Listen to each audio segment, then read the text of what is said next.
고등학교 1학년 내신 등급이 1.0 또는 1점 초반을 받았던 학생들 중에서도 고등학교 2학년에 가서 내신이 무너지는 경우가 종종 있습니다.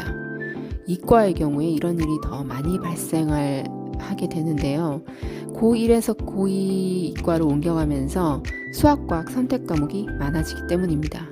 특히 내신 1.0인 이과 지망 아이들이 노릴 만한 대학이라면 선택 과목에 있어 물리 등 어려운 과목을 피해가기는 어렵기 때문에 고1 때에 비하면 공부의 깊이가 깊어지고 양도 늘어나게 되는 것이죠. 물론 꽤 많은 아이들이 고등과정에 대한 선행을 했다 하더라도 영어, 수학, 과학 등 주요 과목을 공부할 때 사실 좀 수박 겉핥기식으로 대충 공부하고 고등학교 과정에 진학하는 경우가 굉장히 많습니다. 그 중에서 물론 나름 탄탄하게 꼼꼼하게 준비했다는 학생들이라 하더라도 사실은 고1에서 고2 올라오면서 공부량이 급격하게 늘어나기 때문에 교과 공부 또는 수행평가 등 비교과 과제물을 준비하는데 소요되는 시간을 잘못 예측해서 생각보다 많이 반복해서 학습을 하지 못하고 시험 치러 가게 되는 경우도 생길 수 있는 것이죠. 그래서 아무리 1.0 내신을 고1 때 받더라도 저는 항상 긴장의 끈을 놓지 말라고 조언을 해줍니다. 또 고2에 갔을 경우에도 준비가 잘 되어 있는지 사실은 중학교 때나 고1 때 학생들에게 항상 미리 점검을 좀 해주려고 해요. 물론 이런 이야기들을 듣고 잘 수용해서 대비하는 아이들은 앞으로 발생할 수 있는 우려를 상당수 줄여줄 수 있습니다. 하지만 자녀의 성적에 대해 겸손한 대응보다 지나친 자신감으로 대응하시는 부모님들도 종종 보게 되어서 사실 이런 경우는 안타깝지만 대응할 수 있는 시기를 놓치면 아이들이 더 힘들어지는 경우도 생길 수 있다는 점을 꼭 기억해 주셨으면 합니다.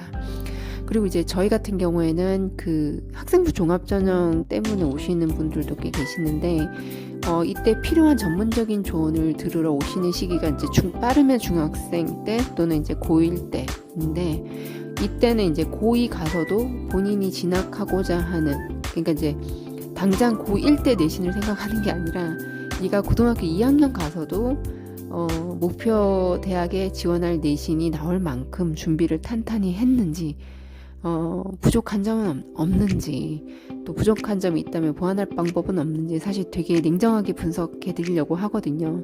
물론 이 과정에서 가능하면 긍정적인 방향으로 예측하려고 합니다. 하지만 만약에 기대보다 교과 준비 정도가 부족할 경우도 있어요. 그럴 경우는 실망하기보다 문제점을 미리 찾아서 내가 미리 대비할 수 있겠구나라는 생각으로 준비를 하시는 것이 좋습니다. 현재 고2 내신이 위태로운 학생들은 지금이라도 과목별로 어떤 부분에 문제가 있었는지 분석하시고 또 시간관리 계획이라든지 이런 점도 점검을 해보시는 게 좋아요. 그러다가 이제 고2 1학기 마치면 대입 전략에 대해서 전체적으로 한번 점검을 하시는 것이 좋습니다. 학생부 종합전형으로 준비를 하려고 했는데 교과 전형이나 정시로 돌리는 것이 유리한 아이들도 있고요. 정시로 돌리는 것이 오히려 희망대학 진학 가능성이 낮은 아이들도 있습니다. 또는 학생부 관리를 하기는 하는데 조금 시간 투자에 대한 비중을 좀 조정하는 게 좋은 아이들도 있습니다. 그런 아이에 따라서 여러 가지 전략을 찾아볼 수 있기 때문에 아이의 특성부터 분석하시는 걸 저는 권해드려요. 다른 부모님들 이야기나 영리적 목적을 갖춘 입시 설명에는 귀를 기울이면서 정작 아이의 상황은 객관적으로 파악하지 못하는 경우는 결코 좋은 전략을 찾기 힘듭니다. 부모님의 희망대학에 아이를 맞추려 하지 마시고 아이의 현재 상황이 어떤지부터 꼭 먼저 점검하셨으면 합니다. 가끔은 어떤 부모님들은 아이의 학생부가 사실은 어떤 비교과 수준이 그렇게 좋지 않은데 부모님의 주관적 판단으로 학생부 종합전형에 올인하시는 경우가 있습니다. 또는 어떤 부모님들은 자녀가 면접에 약할 것 같다며 면접 없는 전형만 찾기도 하십니다. 그런데 그런 판단은 절대 부모님들께서 하시면 안 됩니다. 입시는 같은 또래 아이들을 대상으로 상대평가로 결정되는 싸움인데 부모님들은 자녀 또래 아이들에 대한 경험과 분석의 경험이 없으시죠. 가끔 내가 학교 다닐 때 공부를 꽤 잘했다. 나도 과외를 뭐 대학생 때 과외로 아이들 많이 지도해봤다 하시면서 자기 자녀에 대해서 되게 잘 아신다고 자부하시는 분들이 계세요. 그런데 저는 솔직히 말씀드리면 그런 자신감은 조금 내려놓으시기를 부탁을 드려요.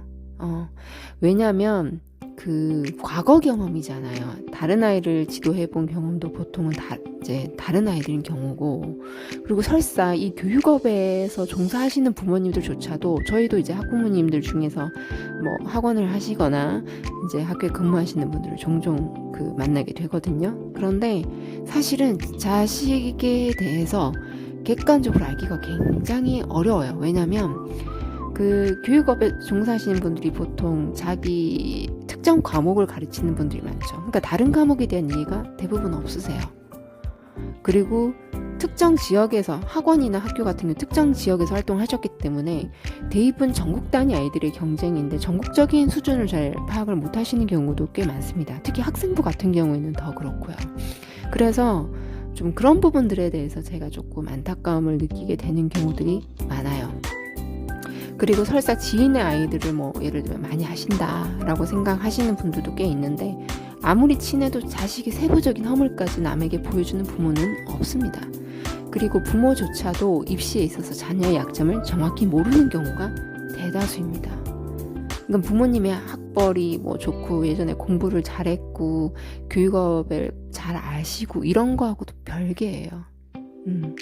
그래서 정말 현명하신 분들은 본인이 다 알 수 없다. 많이 알아봤지만 내가 다 알 수 없기 때문에 더 조언을 귀담아 들으려고 하시는 분들이 많거든요.